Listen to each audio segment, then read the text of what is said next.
you've got the direct access to the ankle, so feel free to give it a kick. Okay, we're good to go. All right, good morning, everybody. We'll start with a roll call vote. I'll need a little assistance, but we'll start maybe, we'll just go around the table here in person, and then we'll move to those of you who are online. Rutland present. Jim Ferrera, Town of Warren. Peter Walker, Hubbardston. Jared Grigg Spencer. Robin Grimm, Sturbridge. Austin Sagano with Sutton. Kevin Duffy, Oxford. Maribel LaRange, Ocam. Elizabeth DeCosi, Deputy Director. Michael Moriarty, Executive Director, Central Mass. And we'll start with Melanie. Melanie Jackson, Town Administrator, Barry.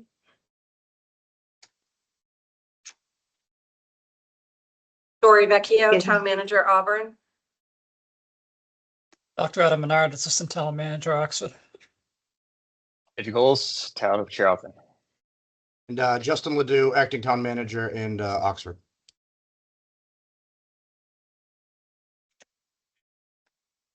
I think that's everybody. Thank you all very much. We'll go to the meeting minutes from the February 18th, 2026 meeting. Did everybody get a chance to review them? Anybody have any edits or questions, concerns? Hearing none, I'll look for a motion to accept. So moved. Second. Thank you. Maribel and Peter. All in favor? Heather Rutland, aye. Jim Ferrera, aye. Peter Walker, aye. Jared Grigg, aye. Robin Grimm, aye. Austin Sagano with aye. Kevin Melanie Duffy, abstain. Jackson. Melanie Jackson, aye. Maribel LaRange, aye. Dory Vecchio, aye.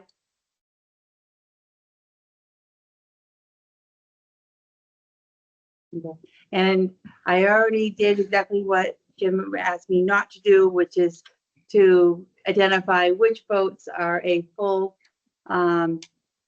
group, member communities and soon to be member communities versus just member communities. And I'm gonna just clarify that it has been the tradition, 'cause again, this is really still only my third meeting. So minutes, we would want the entire group, right? Always. Yeah. Okay, great. Thank you, everybody, for the vote. Moving down the list, support service coordinator job description. We are looking to review the job description with the hopeful outcome of approval for posting. I'll open for discussion. Madam Chair, the question that I had for this particular position, would this be a contractual position or will it be on some type of wage scale or something that's part of the union? Through the chair. Yeah. It's not through the union, it'd be contractual. Contractual. Are can we do contracts for everybody by state law, or do we have to do employment agreements? I think we have to do, you can only do contracts like police, fire chiefs, finance directors. So it would have to be an employment agreement, Yeah. but so you can't really give it a formal term, Right. but With the Is this at understanding, will? with the understanding that it wouldn't be a union position. Right, union position, right. I'm sorry, Austin, what were you gonna say? Just asking if it was an at-will employee, essentially, right? basically, yeah. Okay. So you'd have to have in that agreement removal procedures and disciplinary, any potential disciplinary, because we don't have a personnel handbook, because we really don't have any non-union personnel, except you guys, and all that's outlined in yours Right. effectively, so that agreement would just have to have procedurally, can only be removed by blah, blah, blah. And this is a new position. Yes, this is a new position. Don't part have of- one currently. Don't have one currently. This is It's like the multi-position. It's the treasurer, HR, and some administrative functions with it. So it's a dual role. It is part of the district's future growth plan. So it is already built into, so we will be implementing this position, whether it's now or in 3 years when we move into the new building. This position will be implemented. This is the position that at our last meeting, we had some discussion about if we were to move forward with a more restrictive treasurer position, we would look at it as not a full-time role, but that we discussed, I think that it was more that, but we would still also need all those other job services filled, payroll, personnel, procurement, contract management, in addition to the treasurer responsibilities. So there was discussion that if we were to move forward with it as a full-time coordinator job, then we would be eligible for the grant funding because it becomes a full-time role and encompasses all of the other job responsibilities that we need covered in addition to the treasurer position. No, through the chair. Like, just to echo what the chair stated, this position does fall under the development grant, under one of the critical positions that you can apply for their salary for up to 3 years. So ultimately, that's what we'd be doing, is applying for that. Actually, currently right now, the development grant that is due April 15th. So that'll be submitted with that grant to fully fund that employee's salary. That does not encompass the benefits portion of that. It's just the actual salary part. So health insurance and all that is not covered under that grant. So If I recall, we voted that it would only be hired for if we got the grant for the salary. Contingent. It was contingent on. Yep. Yep, and on the other side, to cover the benefits, I will be approaching the state and the support and incentive grant to cover that side of it as well. And a lot of, I did read the treasurer. So a lot of the functions are the same because the treasurer's got their hands in a lot of that also. Is that correct? You mean the accountant? Accountant. Accountant. I'm sorry, the accountant one that I saw, they doing a lot of the same thing. It's. Because onboarding and stuff like that. I mean, who's doing that? The onboarding is the support division coordinator. Okay, That's that person. all right. They'll do I the thought I read employee some of the onboarding. things that, for the accountant. Maybe I'm wrong. I've read a lot of things lately. Everything's matching together. And I think I think that the accountant's role is the check. And Yeah, the balance. I read it somewhere. I don't know where I read it, but Melanie, I see you've got your hand up. I do. So my main concern with this one is going forward after the grant is expended, if we can keep managing this position. And two, where are you going to find somebody who's a certified treasurer, a certified procurement officer, and has grant writing abilities? That's a major concern of mine. Trying to find somebody who actually has that experience. I would, to that point, I would suggest that we give them time to get the PPO. I mean, say must be certified within a year or within 18 months. But the free designee. Yeah, Right now, that's. Yep. Yep. That, I think that is actually being phased out. oh, is it? Yeah. But even if we have to, I mean, we can give them 18 months to Yeah, get it or yeah. whatever. Exactly. that is built into. Right, is it in there? Is it give them time to get it? Hi, Dawn. See you. Dory, I'm sorry, yep, yep. Dory. I'm sorry, Yeah. Dory. Hi, so my concern on this job description is actually the salary. Unless I'm misinterpreting the job, it looks like a really big job. and a lot of requirements for $70,000. Just the HR portion alone and payroll is going to be pretty big, but you also have collective bargaining in here.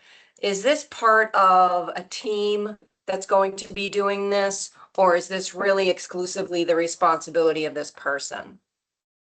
So when it comes to collective bargaining, that this person would just be helping with the support and documentation to supply to whoever that negotiating committee is, like currently right now, which is Warren, Ocam, and Sturbridge, putting together the documentation for them for those meetings, for the collective and bargaining portion of that. And what's the total budget again of it currently, the organization? Your total budget is? Currently, right now. Yeah. 25. Yeah, so I mean, if you look at a treasurer for a town that has a 10 or 15 or $20 million budget is in the, what, $70,000 or $80,000 range. So I think this is fair to have more responsibilities than just a treasurer for $1.5 million budget. that we're- Right. I do think the budget is certainly, and the number of employees. Right.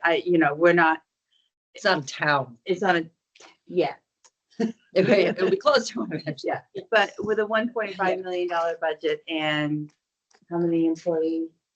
Currently, right now, it'd be 13. 13 employees. Yeah, Obviously, the salary could be looked at in the future when the 6 other communities come in, because obviously the employee count goes from 13 to close to 45, 50-ish, with more responsibilities at that point as well, handling more tasks. But this is, the salary is for the current 5 right now. That makes sense. Thank you. Yeah. Who's Is there currently, flexibility on this? Sorry. go ahead. Is there flexibility on this? Yeah, or it's- Range in general or? Yeah, we can put a range. I plugged in a number, try to figure out what was something that's palatable and I think that the current law is that you have to offer a range now when you do a job posting, right? So Yes. I think we'd have to establish a range. 70,000 is sort of the target, but I think this group could really look at what that range would look like. I just had an additional question, just the insurance compliance with federal. That just makes it seem, I think, more executive than something in the 70,000 ballpark. Just, I don't know if we want to reconsider just that one sentence. Just, sorry, in the main paragraph of the general summary, the last sentence, just insurance compliance just seems more of the function of the director. The support division coordinator ensures compliance with federal, state. That just seems like a strong description. Sure. Madam Chair, just some comments on this, and a couple questions for Mike.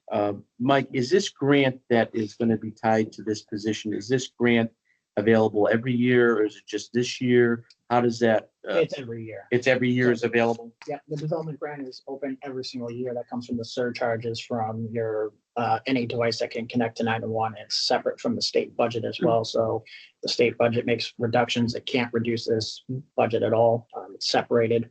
So all the 911 surcharges from your watches, phones, tablets, that's where they get the money. I think this year, they slotted it at, I believe, 52 million to split between 32 regional centers. So if we get it for the 3 years, we can reapply after that. So you apply for it the first year, then you have Yeah. to apply for the second and third. Okay. Just like we Capped after did. that. Three. Caps out. Caps out at 3, yes. Yep. Just like we did for the Warren assessment, the 5 years, we had to apply for that every single year. And that was awarded every year. It's part of their transitional process or transitional award that they award communities. So if this was, if this position wasn't approved this year, next year you could theoretically apply for it as well. Correct. Yes. Okay. Yep. And so, this position is stated as a full-time position. Is that 40 hours? Yes. Okay. And, I really would like to caution the board. I think we're really in a very transitional period And I think that, that, I think that this position is valued, and I think there's going to be a need for it. I'm not 100% convinced that the need is now, maybe a year from now, maybe 2 years from now. But that would be, my, recommendation to really think about it right now. As a follow-up, then, would it be your preference that it continue to be a part-time position, simply filling the role as treasurer? And would that part-time treasurer position, would there be any of these other job responsibilities that you see being assigned to that treasurer role? And or which ones would remain with the director and the assistant director? I Yeah. guess, I want certainly hearing that, but I guess I just, for the continued discussion, we did vote last meeting to move forward with this particular model. So I guess if we're gonna, I guess retract that. Well, no, I'm not saying to retract it. I mean, that would be just my, opinion and what I think the board maybe should maybe potentially consider. Because of the fact that, this grant is offered every year, as Mike said, if this is only this year, then maybe my philosophy would be a little different, but, we're in a transitional period. There's a lot of moving parts here. I don't know if it's necessarily a need for right now. Maybe there's, some of these functions, Mike's already doing. And so I'm not 100% sure if this is really needed at this time. Dory? Do we have a table of organization by chance? Like an organizational chart or? Yeah, so that we can see how this falls within the structure? Not yet? That's the current one, but the future one, I do have it. If you give me a second, I could try to pull it up. No rush. If you could just send that to me, I'd just like to see how this, it falls within the structure. That's it, no rush. Sure. After the meeting's fine. Thank you. And I, just for the sake of keeping the conversation productive and moving forward, we did vote to move forward with option 3, which was a full-time administrative support service position contingent upon funding. So absolutely, and so here we have the job description that is a result of that vote, and the discussion is whether or not this job description meets the needs of the district for present and potentially future, and whether or not we want to move forward posting. So I think that if there's additional thoughts about going back to whether or not a full-time position is in fact the way the board wants to move, we need to go back to last month's vote. So I guess if there's a consensus among the group that they want to revisit the vote, then we should do that, or we should keep the conversation focused on the job description and whether or not there are edits that we want to make to it. Melanie?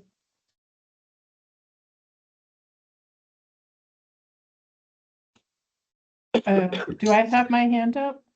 Yeah, I'll lower it for you. I don't know how to put it down. I got it. Don't worry, I got it. Thank you. No problem. Can I ask a question? So who's currently doing most of these roles and responsibilities now, and just you? Me and my deputy. Okay. Yes. Except for the treasurer function is still being managed by the town of Rutland. And there's certainly additional Rutland support sort of built into this. Limited, but like has access to. Yeah, so I just wanted to, through the chair if I can, I just want to throw in a little bit to your point. Yeah, a lot of this position is built under myself and my deputy currently right now. And like the chair stated, some of the stuff does still fall under the town of Rutland. The reason why we really pushed for this position was due to, we also need that administrative support now as we're trying to operate and maintain a current dispatch center, as well as stand up a whole new center and do all the administrative work for that, procurement, construction, all that as well. So it's a lot with those two aspects. And then also we have the agency currently right now, we have one large CAD transition project, which is our records management system. It's a huge 1.4 million project that we're doing right now. There's a lot of configuration workshops. Pretty much 2 weeks every week. We're in Foxborough doing the configuration for this. We have a construction project in Southbury, constructing a new tower down there. So that's another big project that's fallen under both of us. And there's a few other projects, bringing over the payroll, Vadar, building those two systems right now and gathering all the documentation, all the code tables and stuff like that. And then going out and getting insurance as well. So there's a lot on our table right now. We're just looking for a little bit of assistance at the same time, as well as fulfilling the treasurer's position as well. Because we want to make sure that this transition to the new center goes smoothly with no hiccups. And we're looking for that support. We currently need it. Yeah, minimum hiccups, yeah. So the question I have is, and I share how Warren feels on this is, so I understand you're trying to get ready, make yourself ready for when the 6 towns originally, that's part of the overall plan to bring this person on and to get things going. And this will be covered by a grant the first year? First three. You can apply for the first 3 So years. the first year would be starting in July? July 1. July? Yep. And then 2 years after that, when the other 6 towns come on, he'd no longer be covered by the grant. Correct. But it's already. So it would have to be absorbed by the 11 towns. Yep. As part of their annual. Yep. Fee. Correct. Which you already had modeled. Yeah, which was already in those projections that was given to all these communities moving forward, as well as the board. So those were all built in. Yep. We're just looking to start that process sooner than later. Because we see the need currently right now that we need the assistance now to keep this going in the right direction. Yeah, so, of course, my issue is the 5 towns absorbing the increase of costs for the next year. Is it a year? Probably 2. Probably guessing. 2 years. The 5 towns have to absorb this cost. Because they're not gonna be on board for another 2 years after that. Why shouldn't they shouldn't be paying for something? But it's under the grant, it's being covered by the grant. This was voted on with the approval of the grant. So if the grant doesn't go through, then nobody's assuming the cost at that point. We have to Okay. go back to the table and look at it part-time. I just gotta cover it all. Yep. I just need to know. I mean, you probably went over it. But So the vote was to approve option 3 contingent upon securing grant. Yeah. non-municipal funding. Yeah. So, And so the only thing that the grant doesn't cover is health insurance, correct? well, and probably any of the benefits. The benefits, right, yeah. Yeah, they cover the wages, So that's what, 25,000 about? which we could then apply for the support incentive for that portion. So under the support incentive grant, I can ask for a one-time increase to that support incentive grant, which could cover that. It's not gonna physically cover the benefits, but I can take that allocation and move it to something else within the budget to equal up to whatever the benefits are, because there's only certain buckets in that support incentive grant that you can allocate those funds to, like radio maintenance, radio repairs, all that stuff. Currently, we fund that out of the operating budget now. We don't put that under the support incentive grant right now. We use the support incentive grant all for wages right now. So ultimately, I can take that money and start applying it to the radio side of it. So you'll make up the difference in the long run. So you would decrease one budget item in order to be able to allocate the funds to the benefit package. Correct. Okay. So let's, there was a concern about salary. Let's talk about the salary range. How do we feel about 70? Is that the middle number?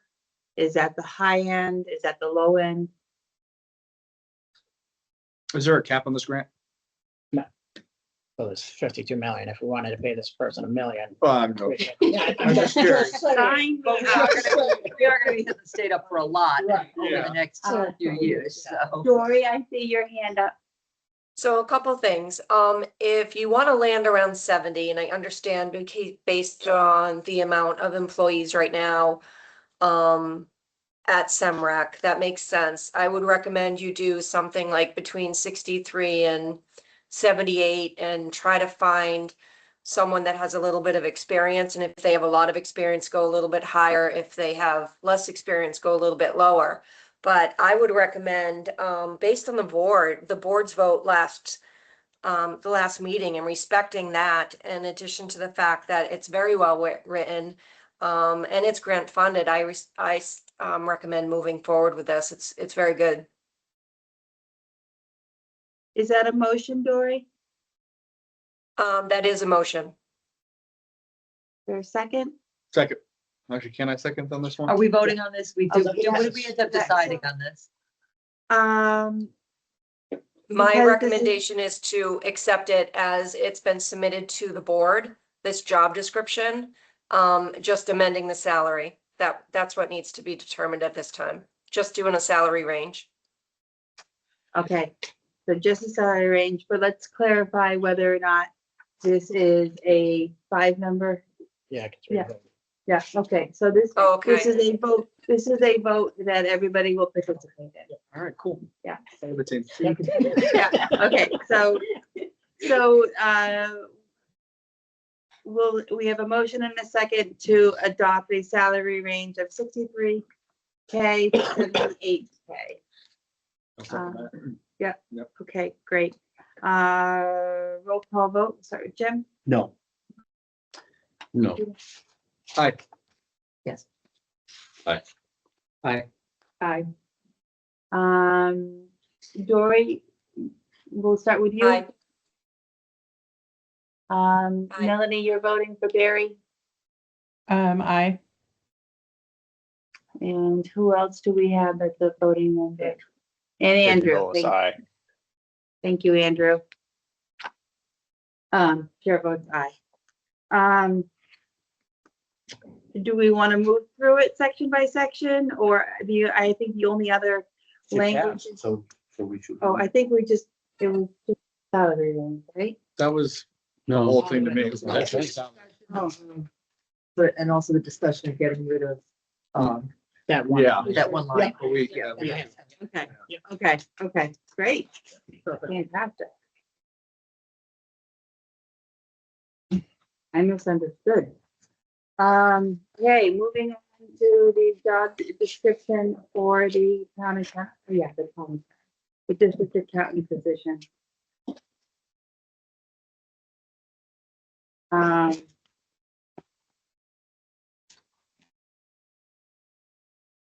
This is a position that was sort of always discussed as being a part-time role. There are no changes to that. I think the job description is pretty straightforward, but if anybody has questions, Who does your accounting now? Is it you, Mike? The town. Okay. let me know.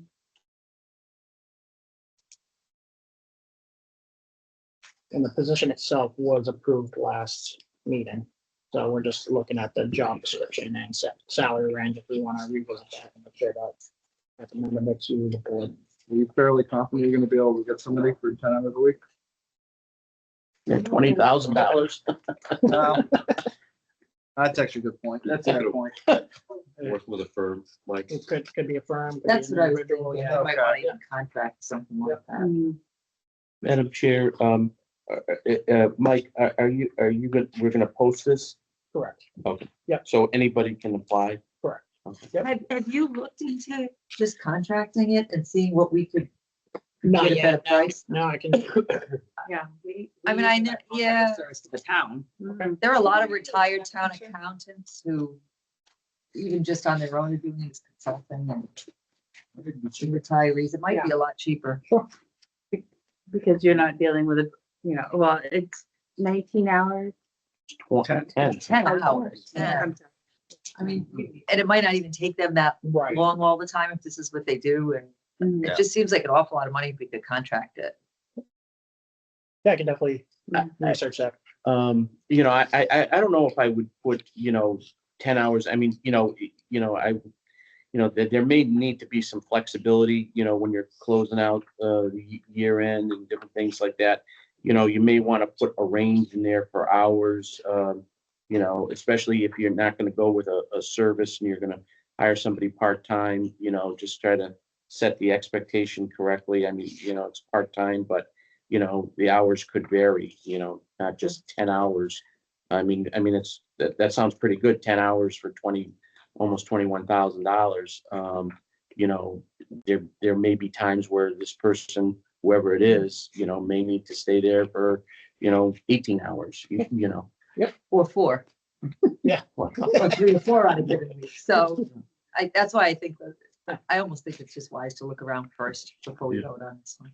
I spoke to somebody concerning this and to see if they'd be interested, and they said, well, 10 hours would turn into 20 hours. And that's what turned them off. Mhm. Just saying, No, that's fine. Yeah. she's been in the field for a long time. She just, she saw the 10 hours, she goes, 10 hours will turn into 20 hours like that. So. I don't know if you want to do a range of hours or leave it at 10. I don't really care because I'm not an accountant. I'm not doing the job, so. But you don't want to, I mean, if you advertise for 10 and it turns into 15, 20 for, let's say, it's not, maybe not every week, but like she said, it could be 4 hours one week, could be 14 to 18 the next week, you know what I mean? Oh, yeah. So, I mean, I don't know, you stick with 10. What do you think is a good rate? I don't know. I'm just, A question that, Chair, do you know how much the general weekly level of effort has been for Rutland? I don't think I could quantify it. We work the payroll through our regular payroll warrant, and obviously the invoicing through our regular vendor warrant. So I guess the question is 4 or 5. How many invoices do you think you're shipping over per cycle? Per cycle, maybe 5, 6 Okay. invoices, maybe. Yeah. That's not a lot. I think but keeping in mind that that will probably shift because some of the expenses are being managed through larger contracts that the town of Rutland has, Worcester County Retirement, Harper's, those types of invoices would become solely. So I think you could easily double that when you're on your own. But Dory, I see your hand. Yeah, I think we should do a salary range again. I do believe it's required anyway. One of the ways we can address the hour issue, and it is a good point because people are because if they know the world of accounting and government, they're gonna know that it's probably gonna be more than 10 hours. Perhaps during the interview process, we can see if there's any restrictions for more than 10 hours and be clear to explain that some weeks we may be 4, other weeks maybe 15 or 18. It's hard to write that in a job description. Approximately is a good way to put it. And we could also write it will vary week to week. But besides that, the job description is very good, and I believe it was voted at the last meeting to be part-time. Am I correct with that? Yes. Yeah. I'm pretty sure Okay. you are. So I'm not sure what the board thinks about a salary range, but that should, we should put that in there. If we want to land around 28, then I would do like 16 to 25, like sort of put it in the middle if that's where you want to land. Through the chair, why aren't we doing this one hourly? Right now, it comes down to $40 an hour. Why don't we just say $40 an hour or a range, 35 to 42 an hour, approximately 10 hours a week? I mean, why are we capping about a part-time job? It just doesn't seem logical.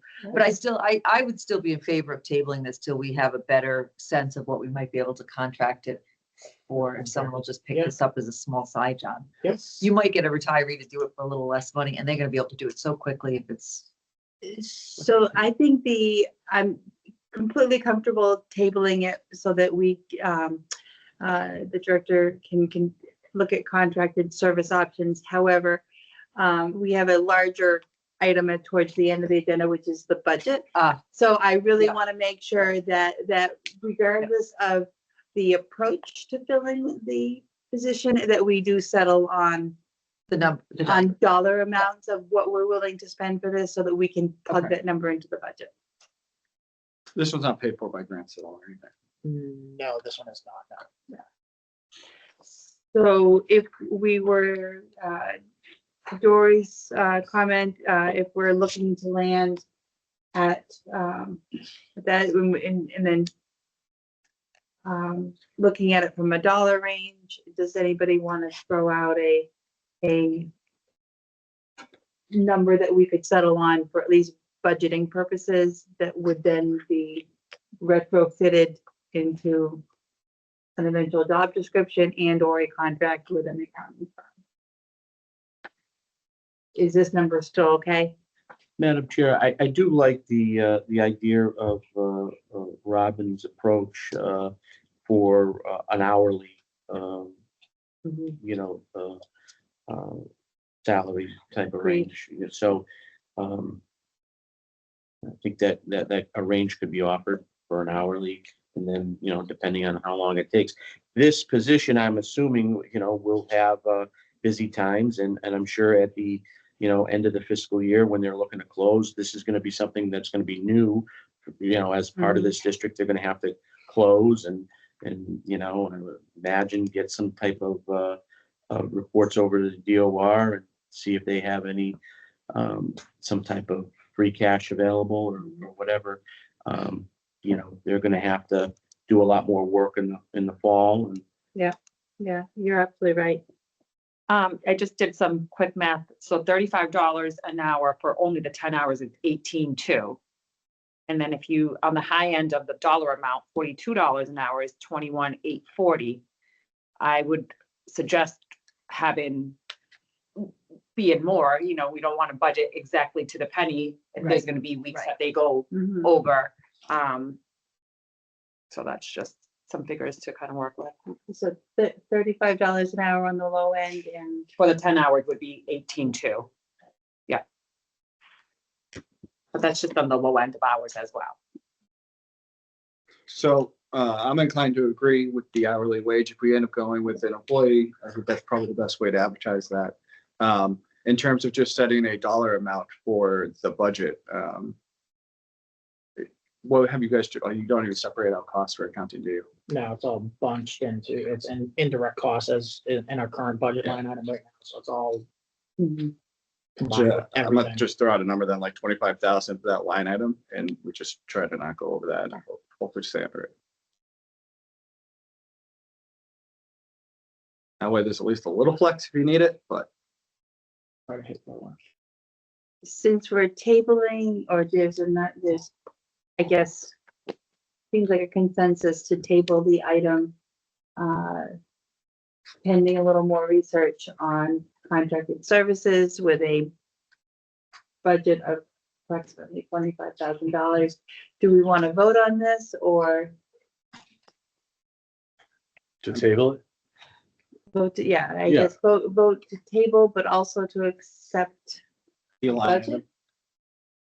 Do we want to go over 25,000 in accounting costs, I guess is the question. I wouldn't support that.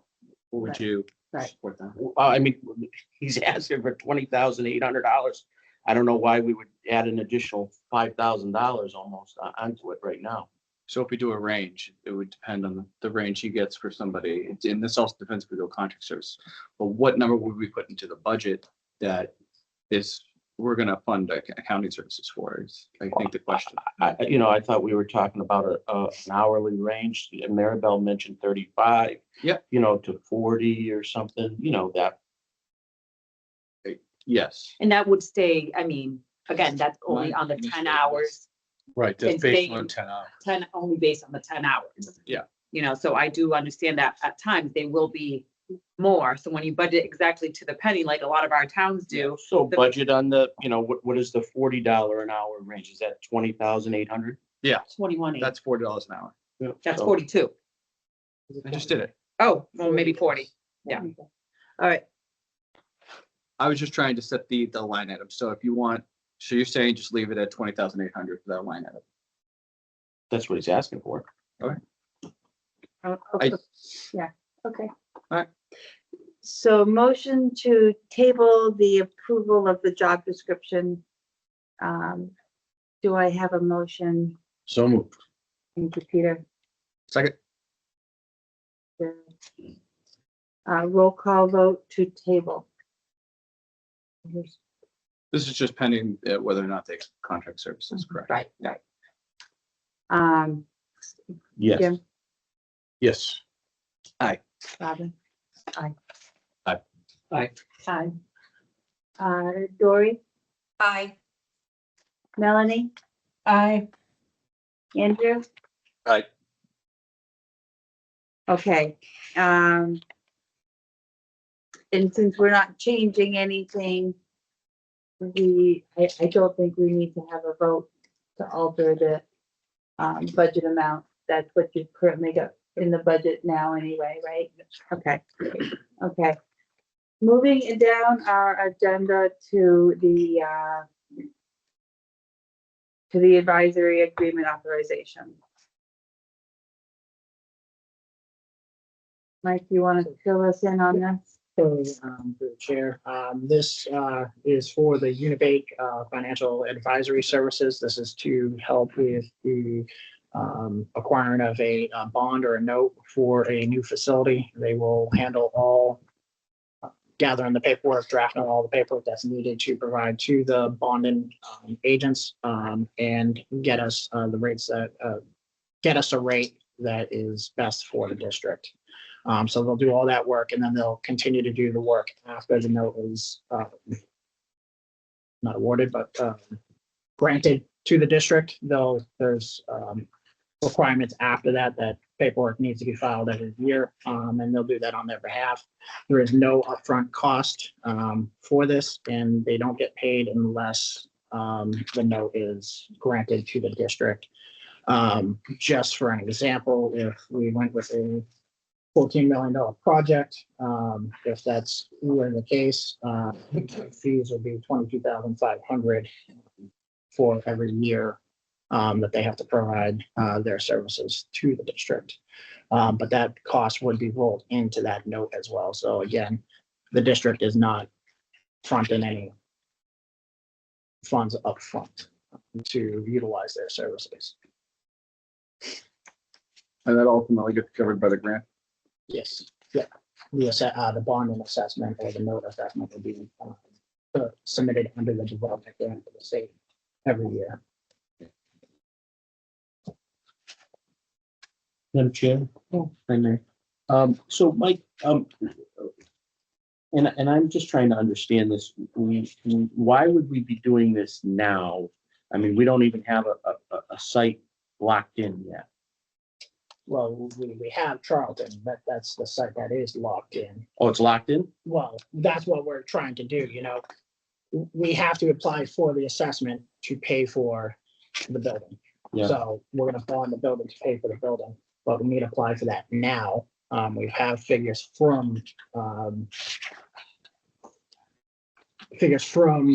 the seller, so we have that. So we're applying for that now to be able to purchase the building. Because, I mean, So we I, need this now to Okay. buy the building. I just, Can't move forward. I don't remember the board ever, authorizing the Charlton location. Okay. So I don't, I don't know, I don't think we voted on it. If that's what you're asking. Did we vote on going forward with the Charlton building? I don't think we voted on it. It was just always part of the strategic plan. We had two sites, the Auburn and Charlton. Yeah, but Auburn with the was board of out there. directors and other communities involved now, I think everybody would have to agree to move forward with it. Dory? Yeah, this agreement is a very good agreement. Unibank is, as most of you know, one of the best providers of this service. And it's important to tie them in now, even before the board approves on different locations. You don't want to be trying to pick up the pieces after the fact. It's important to be prepared for what the decisions we're gonna have to make in the future. So I would recommend that the board definitely consider contracting with Unibank. They've been a huge benefit for the town of Auburn in multiple ways. And there is no upfront cost right now. Really, it's just the director just dotting his i's and crossing his t's. And I really appreciate that because you don't want to be chasing after this later on. Just my 2 cents. Thank you. I would agree that Unibank would probably rather be at the front gate of any decisions that this group makes in order to caution us or direct us as to even the structure of motions to move forward with the selection of a site. So I totally agree that the timing of this is appropriate. And again, me still being relatively new to the history, I guess agenda item for an upcoming meeting is to have a presentation on the Charlton site and provide us with a little bit more information. Sure, we'll We have to could hold. take a formal vote. Yeah, so we'll have to hold a special meeting. We won't be able to wait until next meeting, date, because we have a deadline of the 15th. How about a special meeting and a visit to the building? Yes, we can do Oh, that. I that'd think be would be, so we can at least put eyes on what we're talking about. And instead of a television, that's how I feel. Did our public safety already do a tour of that building though? I think we did. We did have a tour. We did multiple, Okay, only a few showed up to this one. okay. Because I know my chief, I think one of my chiefs had gone. Yeah. Okay. Did the operations side make a recommendation? They, for our strategic growth plan, which had that building built into it, and they unanimously approved that plan moving forward. So the operations board did, yes. Okay. To answer the question. So maybe to dot our i's and cross our t's, if you could coordinate that. And we could, those of us that either haven't seen the building or are unfamiliar with it, or just want to have another opportunity, we'll make sure, and then we Field could trip. have and then we'll call a only virtual meeting after that to affirm or so that we can all have that. And maybe just confirm with Unibank whether or not there's anything specific language-wise that they would recommend to satisfy any bonding requirement. Yeah, they can't engage with us until we sign this Right. paperwork. So, yeah, Right, yeah. I'm So, getting the cart Yeah. before the horse. Yep. So, Dory, was that, I don't think you had an actual motion in your, Madam the Chair, if I may, I do have a Okay. comment that I'd like to do before the board entertains a motion. I think Unibank is a great ally for small communities as a financial advisor. I'm working with Ben on a public safety, a possible public safety complex in Warren. He's never asked me to sign an agreement with him. So that's why I was, kind of surprised. He's come out to multiple presentations. He's given us draft reports of probable costs and You know, I think, you know, in the back of Unibank's mind that, you know, they're hopeful that the town would consider doing business with them, should there be some type of bonding, requirement. I'm just, you know, I was just a little bit surprised when this board hasn't even officially recognized an actual site that they would consider you know, a financial advisor for bonds, at this particular juncture. I'm sure we will need it at some point, but again, I just don't think that the timing is right here.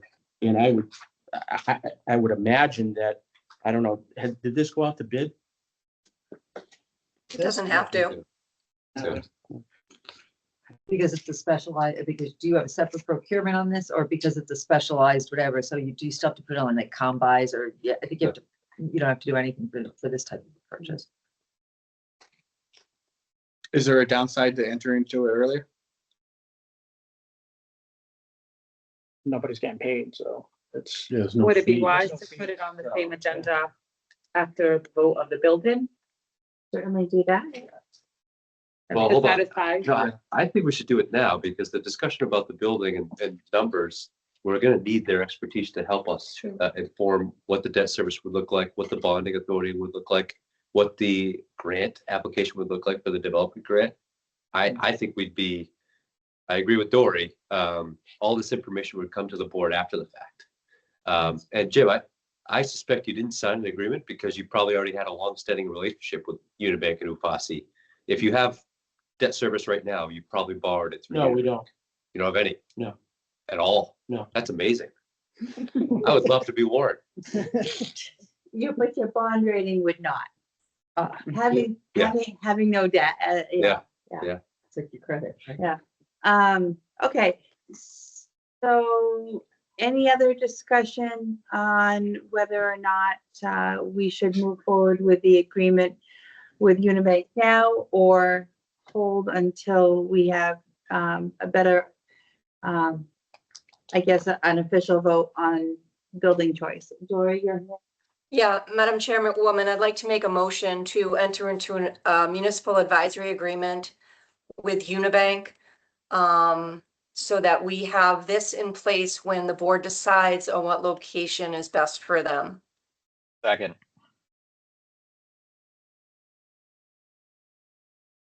Thank you both. Since this is a vote that obviously impacts the district today, tomorrow, and forever, full membership, current and future. I'll start again with Jim. No. Yes. Aye. Sorry, Liz, Melanie, Aye. Dory, Aye. Andrew, Aye. and I. Can I just add, I do like, once we reviewed it, going through the building and doing that final vote, I think it's an important step. Definitely. It is.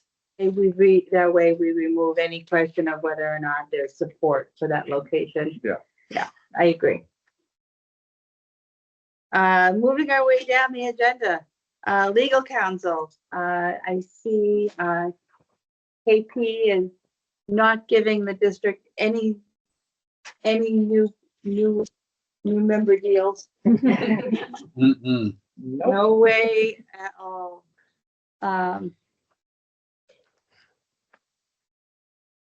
Mike, you want to talk about your conversations with KP and or any other labor council services that you may have talked to? Yeah, so we've just had just preliminary discussions with them. This is the proposal that they sent back to us. I believe it's $2.75 an hour. For what's that? The paralegal.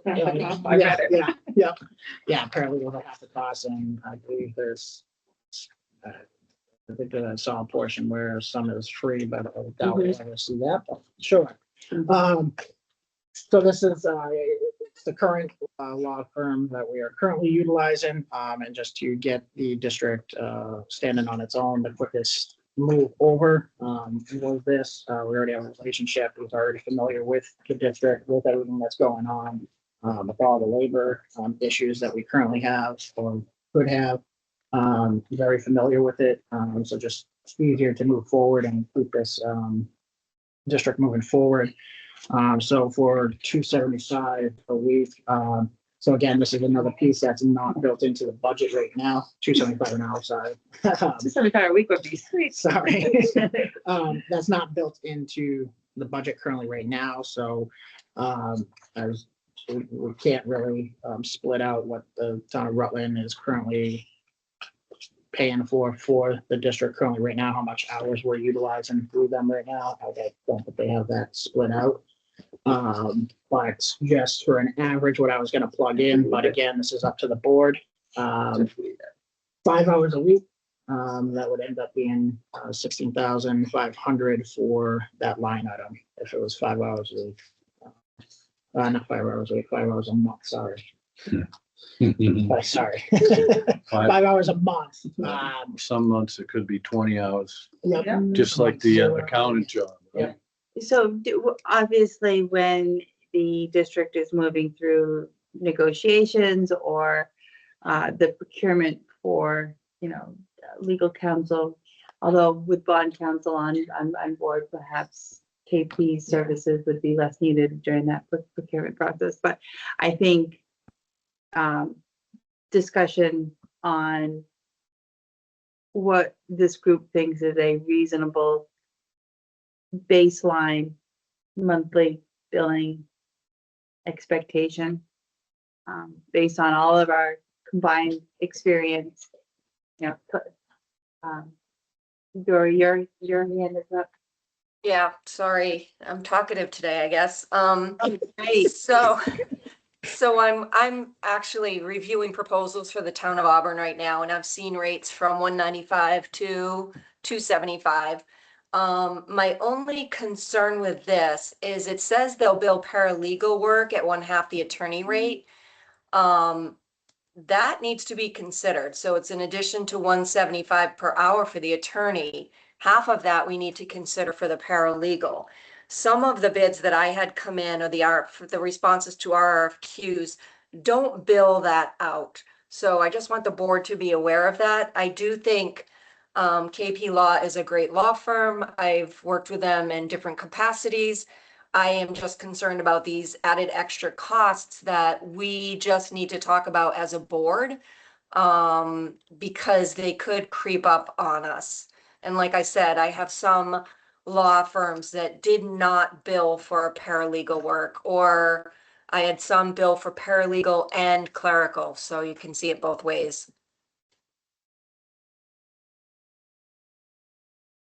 Through the chair, Mike, you can't look at what you did last year in terms of how many times you reached out to KP Law and how much you got billed out for that. The bills are handled, so legal services are handled. But wouldn't directly they by the like town. itemize them to your issue?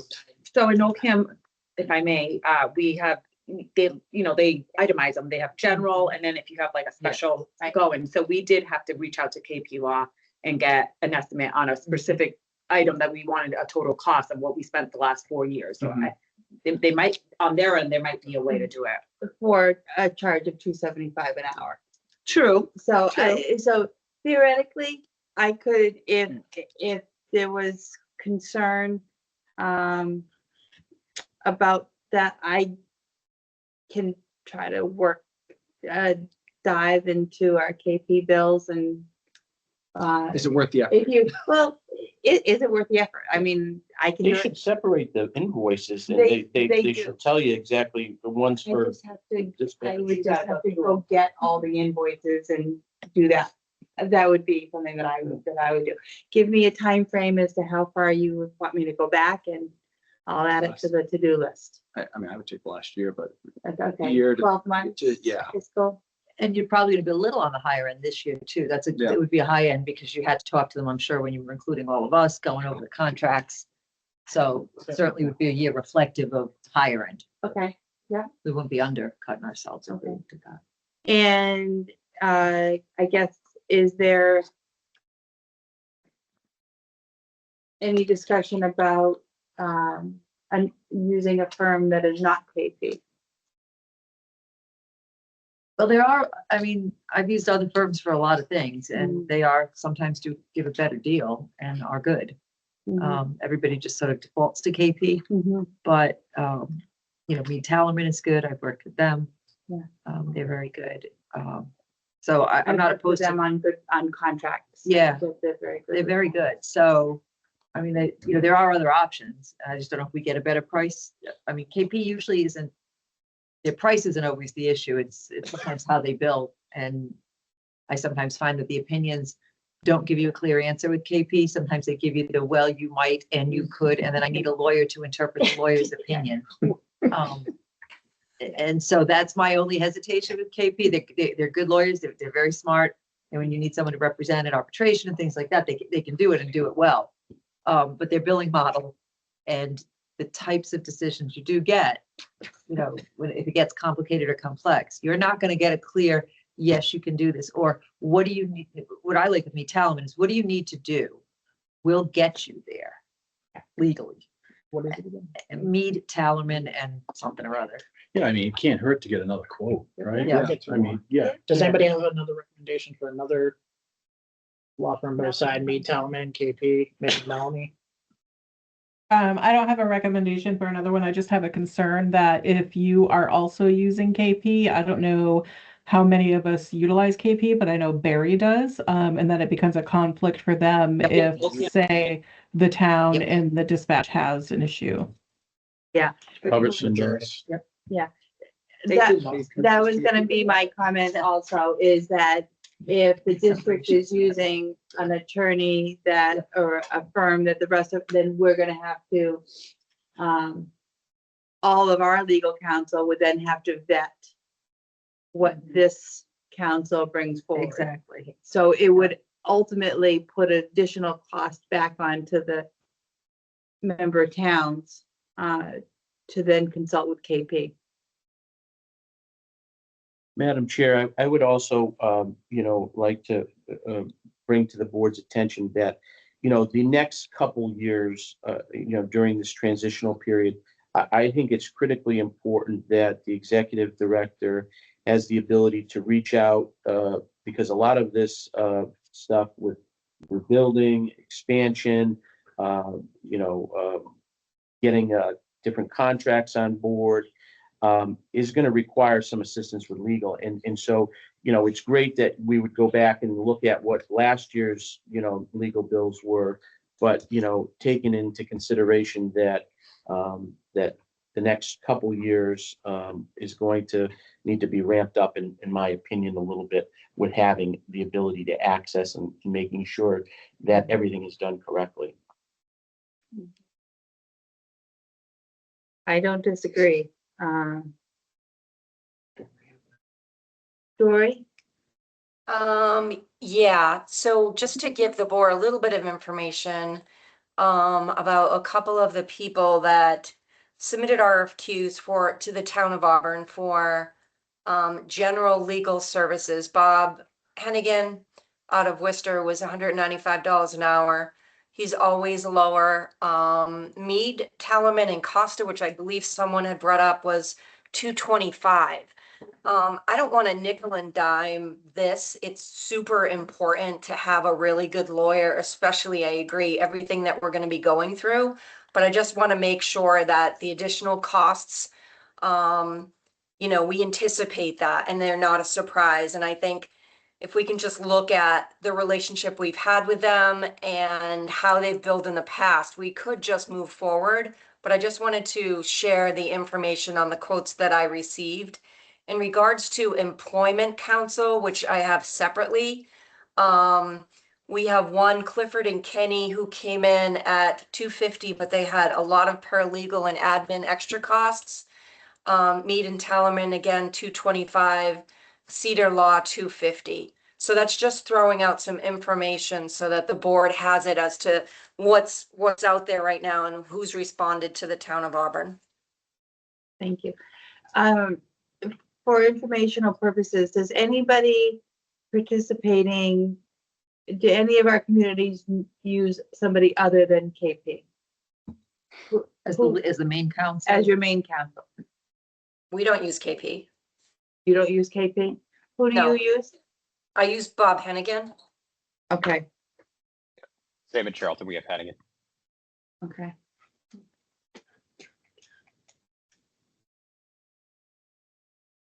Must be a Mass Pike thing, north of the Pike. uses KP, Yeah. they use Hennigan. Yeah. I mean, also used Merrick O'Connell, but, Yeah. you Yeah. know, that was kind of the planning board. Merrick's good too. Yeah, I've used Merrick in the past. Okay, so I think we'll bring this back. On the next agenda. Thank you for everybody's input. Excellent. And I will do a deeper dive into our current KP billing for district purposes.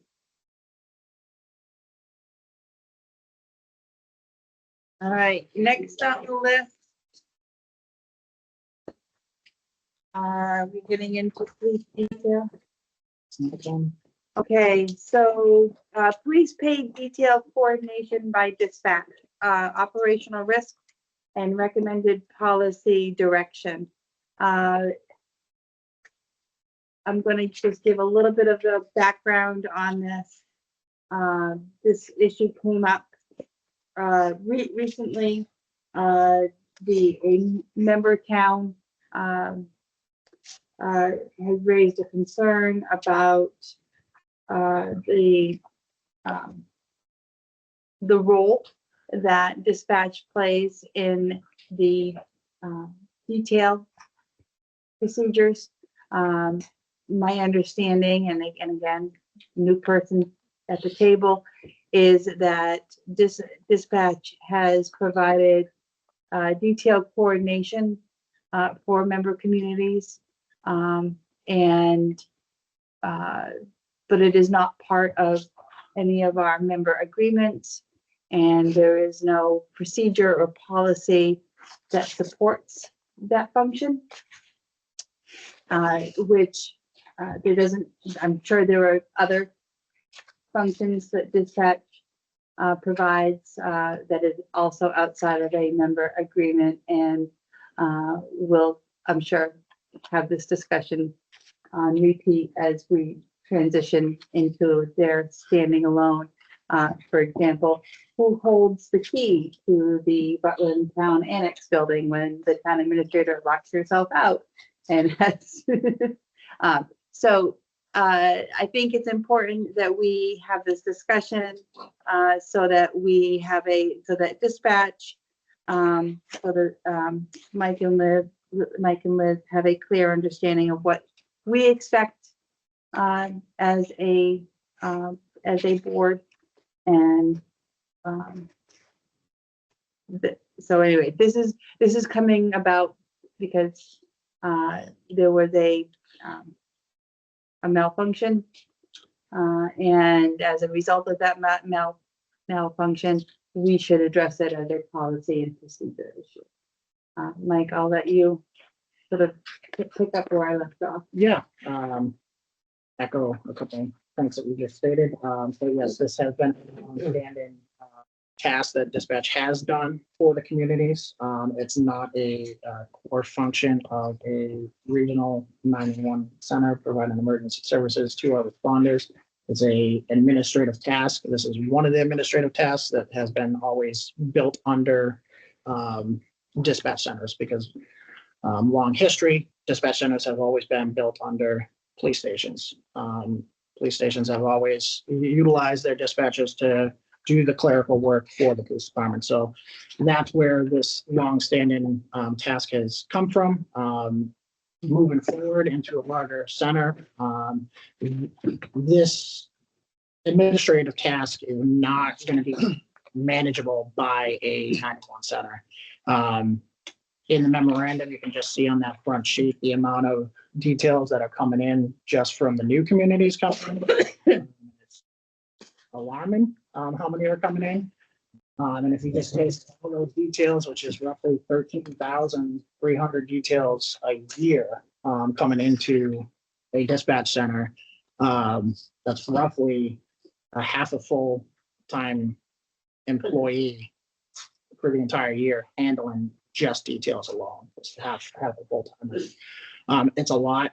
There's software systems out there that handle this with no interaction with dispatch. Most of all the communities currently, new and some of the present, are utilizing, well, have the software. They're just not utilizing the portion that would eliminate dispatch handling, coordinating, canceling, and all that. There is it's called Police DTS that's utilized by most of the police departments. I know Rutland and Oakham do. The other three, I'm not quite sure. But most of the 6 coming in, they all utilize Police DTS as well. It has a function there that they can just copy a link and put it on their town website, department websites. And these detail vendors per se can just go online, punch in the detail, automatically goes into the police department's detail system, notifies someone, also puts it into their call out formula that they have. However, they call out details, automatically does that. So it does a lot of work that the officers are doing when a detail is passed on to them, having to contact everybody on their department, say, hey, do you want this detail? Yes, no, go through and all that. It's automatic. It's all doing it in the background, and it'll award the officer the detail as well. And then if that company comes back and does a cancellation notice, it'll cancel that officer, giving that officer the notification automatically as well. So it's actually taking the burden off of dispatch. It's taking a lot of burden off the police department. Taking the human out, is what it's doing. It is. And it's taking a lot Which of the error. less mistakes when you take a human out. Exactly. It, Right. just for clarification, what happens right now is a detail company will call in, dispatch takes that information, they put it into the computer, and then they're supposed to advise whatever town the detail's in. If it's for multiple towns, then it's, Rutland and Hubbardston, and detail's been sent to your station. If it cancels, they have to re-enter the same form with the cancel notification and again, update the officer. After that, unless the town can't fill it, if the town can't fill it, sometimes the officer will call in, then dispatch puts it out, that same detail out to multiple other towns, makes the announcement. But it's a form, whether they have DTS or they create a form themselves, that the company can fill out themselves to take dispatch out of it. Because when stuff does get busy and 911 rings or the phone rings and an actual emergency happens, that notification doesn't always get to that officer if there was a cancel or if a detail did get sent over to them, because it's out of sight, out of mind. It's not an emergency when you're answering 911. So we want to eliminate the human from the process to make sure that there are no errors. So, and let's keep going with that a little bit. Why would you want to do that? It's something I've wanted to do for a long time, but So what happened recently? let's keep going even more.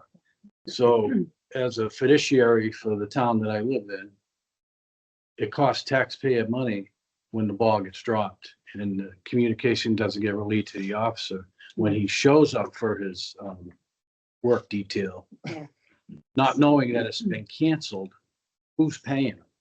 So, The town pays. So me, as a select board member, I have a responsibility to my taxpayers in town that would not be throwing away $400, $350 because of a oversight, Yeah. let me call it. so Peter, to that point, there is nothing in our member agreements that requires.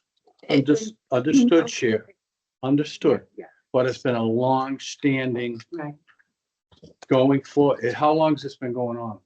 20 years? Oh, yeah, but Okay, moving so to a So- large So district. it's not the town's fault that it's not in the memorandum, and it's not your fault that it's not, it's just been a long-standing practice. But what is also in the agreement is an indemnification clause, which is pretty strong. So even if the agreement, even if this detail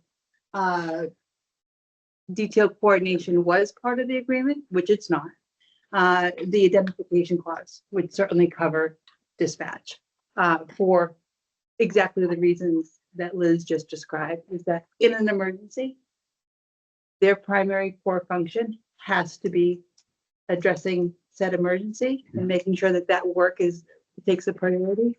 And something like something like detailed coordination would certainly take a backseat to that. So I think it's unfortunate that there was a $400 cost that would have been incurred.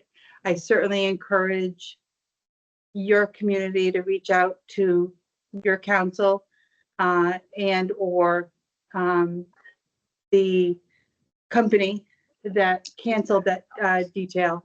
However, for the purpose, I think, of this group, we really need to talk about whether or not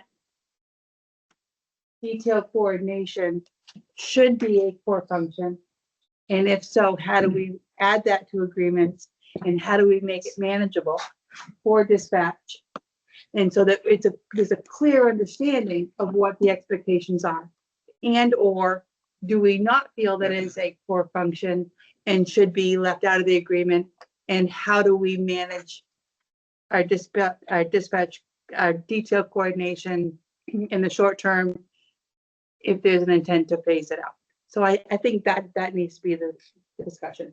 What happened in Barry is totally, I'm sorry, in Hubbardston. Yeah, I mean, Is totally, I but- understand things. but happen. that isn't, Yeah. I don't believe it's a discussion for this group. Okay. Madam So- Chair, if I may, Mhm. we're 20 minutes into our next meeting and we haven't even, recognized that. I don't know if the board wants to maybe, cancel the next meeting or reschedule it or what, but it seems like this is going to take a lot longer. I'd like to, through the chair, if I may, I'd like to make a motion to table this item till the next meeting. I'd like to discuss it with my current town and go through this with them if possible. So I'd like to make a motion to table this. Okay, yeah, I just had some questions in regards to the 5 core towns that received this accommodation versus the upcoming 6 towns. How that would be handled if the 5 current towns want to say continue receiving that, is that then something that would be expanded to the 6? What would then that cost for a total of 11? What would that do to our assessment, financially? So there are a lot of questions to determine whether to continue or. Yes, if we offer it to the current 5, we have to offer it for everybody else. Could I- We can't Yeah, single out. and I was kind of chat with my deputy chief a little bit here too. So we're gonna have clerical staff to keep, so our station's not dark Right. once our dispatches are gone. So the only time we would rely on, even now, the only time we rely on dispatch to do our details is a last minute detail comes in. So that might be a service that, so we've got 1,030 details in Sturbridge, but it might only be 100 or 150 that we might need help from regional. So And actually, now that I'm thinking about it, we're not doing business line calls. We're only doing 911 calls. Right. So this isn't gonna be something that we can offer in the future. Because unless they're gonna call 911 for a detail, we're not gonna be. It's not the purpose. You're not gonna have a 911. non-emergency number? We have a non-emergency number, but it's gonna be all non-emergency business line call taken will be taken by a non-emergency AI platform.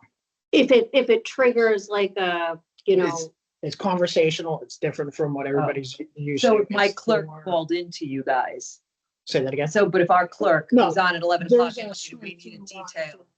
Right. Certain person. Right, so we would still have, we would still have Citizens that. that handle- A tree comes down, I need a detail at 11 o'clock at night. Officer needs to call us. Right. Right. Straight line to us. Yeah. That would be our only need for that out of the regional, not the regular schedule for Verizon stuff. Yeah, I got three things. I'm gonna second his motion. Thank you. 2, discussion. I got a lot of reservations about the AI doing that, but just so you know, I've not had a lot of success with that stuff. And And you're then, young, and feel that way. I Imagine know. how you feel. and then third, has the operations side reviewed this and made a recommendation? Not this yet because it's financially tied to this. It's a financial aspect, which that falls under your. guys'. I know, I worry about the operational Yeah, side. the Operational side, yes. You I know, feel like moving that's- forward, we'd still probably push these vendors to go online, even Mm-hmm. if we're still going to do it. I can't take my 2 dispatchers and say, yeah, I need you to prioritize this detail over an emergency. There's no way. And I can't hold them accountable if 291 calls come in and a notification doesn't get to an officer. Their priority, their core function is to handle emergencies, not administrative clerical tasks that a 10% fee is being charged by all these police departments, and the district's not seeing any of that. And a lot of what we do, which is the coordination, as well as providing the software currently that the district is utilizing to manage these details with the member communities currently right now, is paying for all that and is not seeing any portion of that 10%. Would you still provide the software?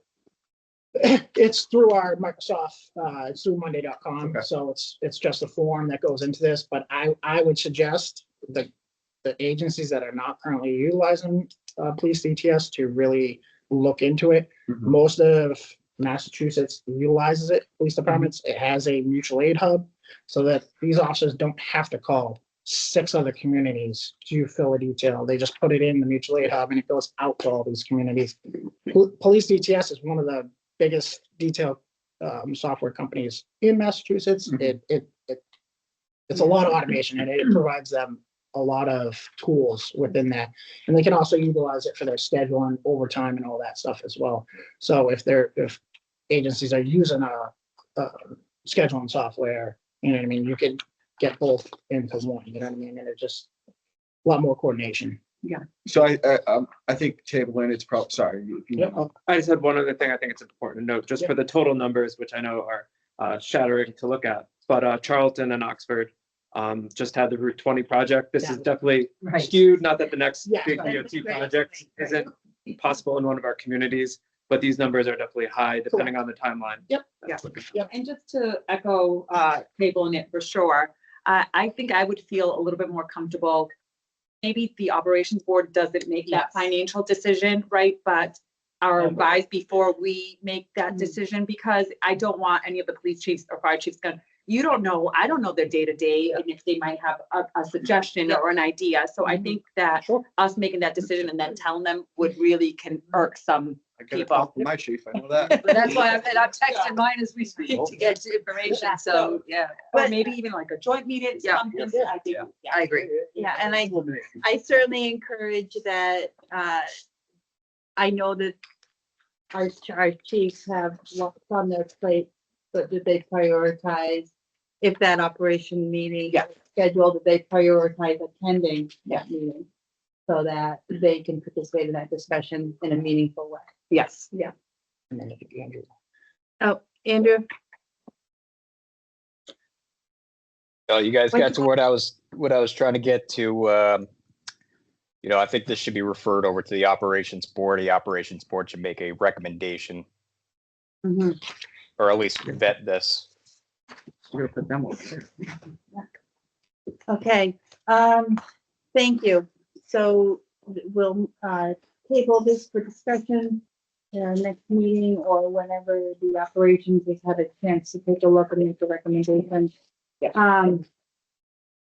We do have continued items on the agenda, including the budget, which I think is important, but to Jim's very valid point, we do have a dispatch meeting, a negotiations meeting, or an executive session in the middle of this. How do we want to handle it? Do you guys want to take time to actually review the budget and then that special meeting that we have? Vote on? Bring forward any questions and concerns through that. We Give you enough could time to do look that. at the budget. I think, speaking from Rutland, I'm maybe more anxious than most to make sure that we have a consensus, if not vote on a budget. I want to make sure that that my town is prepared to address any issues that are not. And that's not for, that one won't be for us to vote. No, Actually, anyway. no. But I guess I just really want to make sure that there are still some areas where we don't have hard numbers. And I guess, I can, yeah, I can just go through what's not in there currently right now, if you'd like, and just give you my, 2 minutes worth, yeah. Yeah. Yeah. Over the pitch. So real quick, current healthcare rates are not in there. We're considered a small group. And one of the brokers stated that they will not have those rates until May because we're a small group and they only provide the rates 60 days before the effective date that the coverage will go into effect, July 1. So May is the date. Legal is not in there, but I think we've discussed that. I can put a ballpark number in there now. As well as, the treasurer and accountant, I can solidify those numbers in there to an extent. The other stuff that's not in there is the current union body's contract numbers.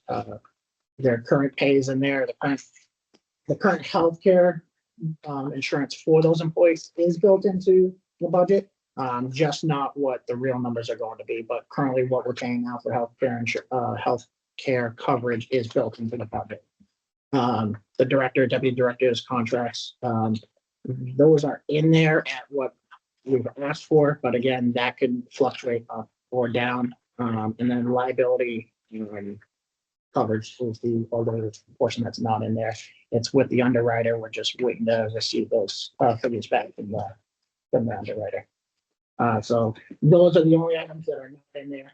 There is some numbers in there for placeholders, but just wanted to give you a Just, quick rundown. just FYI, I mean, I don't know what the other town administrators are seeing, but I would not on healthcare. If you want to be Next game. safe, I would say at least 15%, Mm-hmm. 15%, I just to think- be, I think you budgeted it 10.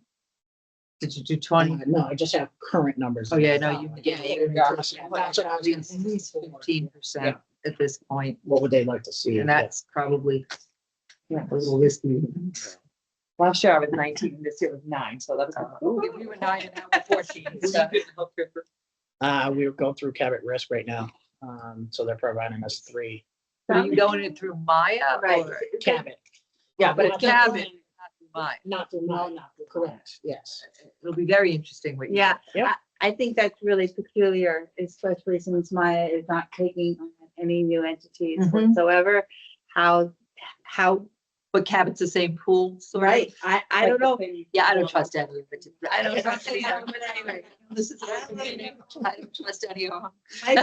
Mike has assured me that it is moving forward and that is all I care. That's the email I got 2 days ago. Yeah. Right, yeah, it's very strange. So obviously these numbers are subject to change Correct. clearly. Yep. So are those the, And like I stated before, I am going for a one-time increase with the state to hopefully offset the increases so that either we'll level fund it or get a reduction of what the current assessments are at currently right now.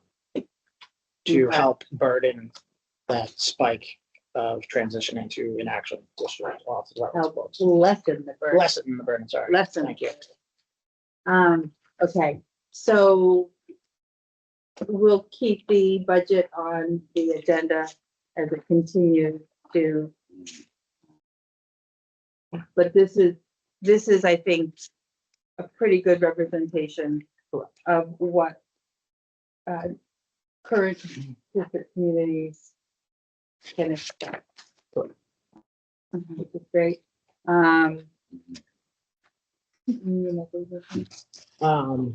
Yes, Table that's, well, do we want to just, because if the board has to take a vote to recognize them, can we do that now and just do it earlier prior to, you know, and take, get one step done? Okay, Give a little yeah, background on yeah, that item. yeah, the last item is union recognition. As we transition from the union being a town of Rutland organization to a district organization, there's some legal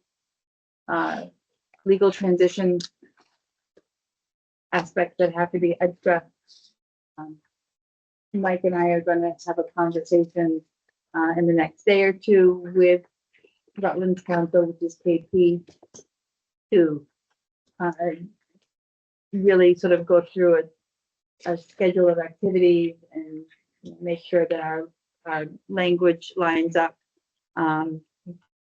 But there should not be a lot of tangible changes to staff, but I'll let you sort of fill in the blanks there.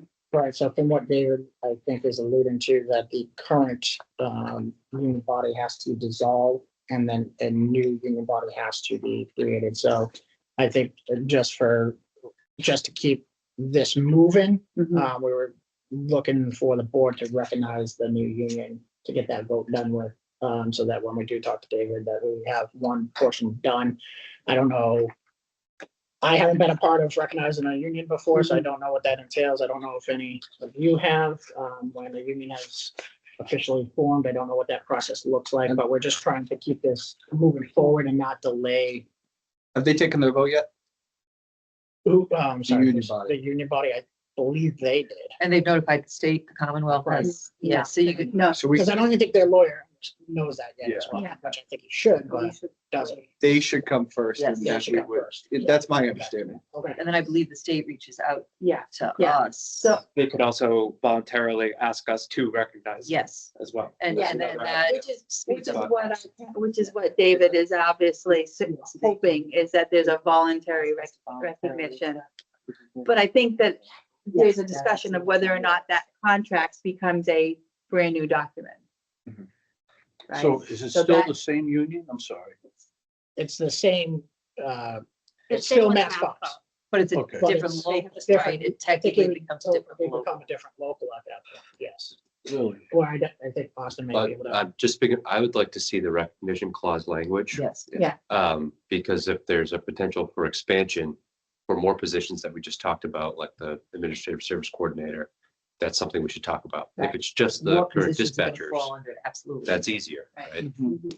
But if we could see that, maybe if David can Yep. help just draft. what Yeah, it looks like. that's exactly the conversation that we're looking to have, is what does the schedule of events look like? What are the motions, and what are some of the key questions that we should be asking and or aware of from the union? But right now it's on them. Yeah. It is, Okay. it's their problem to Right. form their union. Right. But I'm They not should even sure present that you they're, with yeah, Their proposal. I'm not even sure it's. Yeah, up to them yet. They started union negotiations, so we're trying to keep that going so that we can Even get. the certificate of recognition. Yeah, this is Yeah. not a negotiation. It's Right. just Yeah. creating a union to We don't protect them. Continue negotiating. They should just send Under us the a old- letter. Send the Well, board a at letter. least are we, for the current year? But we're actually now, We're because negotiating actually for the we're new still, year. yeah, the Yeah. 2 more years. Yeah, Yeah. it's- So they Reach have out to, to their lawyer and see if they can send us a letter saying that, they Yeah. want to be recognized. Is the recognition letter. yeah, so they can't negotiate a contract for the next budget for Yeah. 27. We're just not sure what. If they're gonna change unions, they gotta be under the new union, be able to bring forth a contract. Sure. So, So So the I, current, the current, so it says Holden. Oh, that's the Oh, sample. that's Is that their the. sample one? Yeah, that's Holden. yeah, I was think looking for our towards the- regional. Yeah, towards the front. Yeah. Here it is. Yeah, I'm not- Looking for the recognition clause. Right here. Recognize unions as sole exclusive collective bargaining, wages, hours, and all conditions for all regular full-time dispatchers employed by the town, including the dispatch supervisor, but excluding all managerial, confidential, and all other employees of the town. In this case, so that they couldn't try to jump in on your Right. treasurer. right, no, absolutely, yeah. Okay, so I guess watch that space, because that will need to be something that we take a vote on. Probably not at that special meeting, but we could bring that back to the next regular meeting. Sure. Okay, old business? Open discussion, public comment? I got one thing. So I know my board is anxiously waiting for the new assessments and what those look Yep. like. I know you got a lot on your table, but I'm getting hammered about it. Should have that within by next week. We just completed all the back end statistical work for the formulas, so we should have that by next week. Thanks. No problem. Should we be using what's in here as our Not for them, theirs is different from Oh. you guys. Okay. But you'll get that as well when I Okay. get it. So. Okay. So these numbers, good numbers. No, These are just for the these- 5. These are for the 5. These, He's talking for his community. oh, okay, this is for the, yeah, so these are good numbers? Yeah. That's scary. Oh. It really is. But his assessment won't start till what, 28, right? Correct, yes, but we can do projections off of Yeah. what the budget will look like in the future by plugging With numbers staff. in, with staffing and all that. It's changed significantly from the original number we got when we even joined. Yep. So like a week. Yes, Cool. Thank you. no problem. That's all I had. Thank you. Motion to adjourn? Second. Oh, you got it. Awesome. All right, Roll call. we're, Oh, yeah, I'm sorry, supposed roll to be. call vote. Jim. Yes. Yes. Aye. Aye. Aye. Was there anything else on the agenda? I'm sorry. No, no. Melanie? Oh. Aye. Andrew? Yes. Aye. I think we lost Dory, but, Yeah, also I. Thank you, everybody. Okay. Yeah. So, Yeah.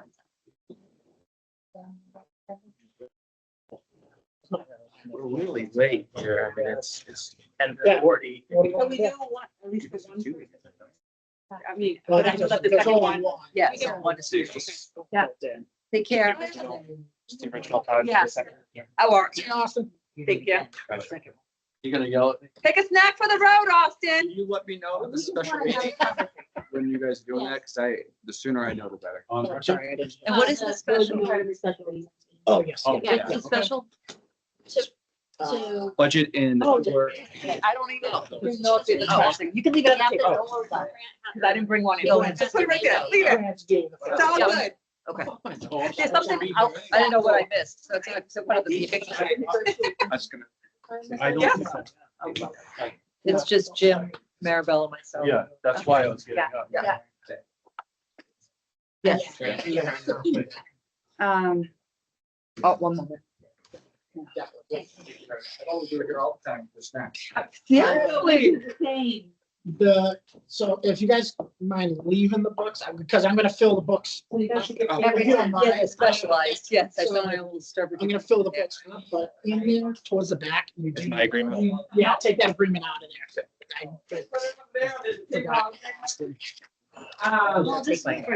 So any of the, Jared, Jared, we need to book.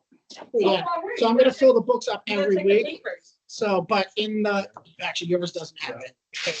You still have to do this. I'm just taking everything inside. You want it all? You can take everything inside if you want, or it's all electronic to your email as well. Taking it all. Okay, take it all.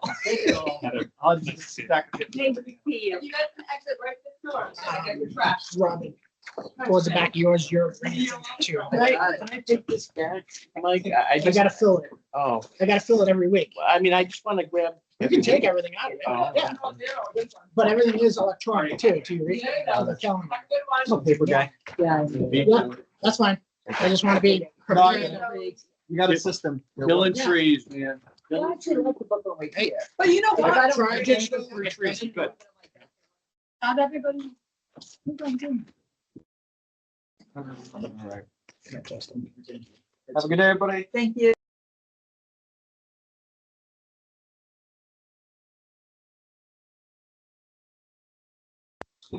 So it's Mike, still, what do you want these still? I'll just take it. Please, for now. okay. Thank you, sir. Please. There you go. Sometimes it doesn't. There's all kinds of stuff. I don't think, she doesn't want it. I don't. I think. don't know, I do. It's yours? I get, yeah, I took my. I'm gonna call open session to order. And ask for a motion to go into executive session So moved and pursuant to pursuant to all of the things. the general law. Second. Second. Roll call vote. Actually, you don't even, you can do all in favor on it. Oh, no, executive session. I Executive, do. okay. Aye. We got a roll call vote. Lorraine, I. I don't know if anybody else. Yeah, Jim Ferrera, aye. Purpose of this executive session is to address a letter that the director received. Oh, I'm executive now. Yes,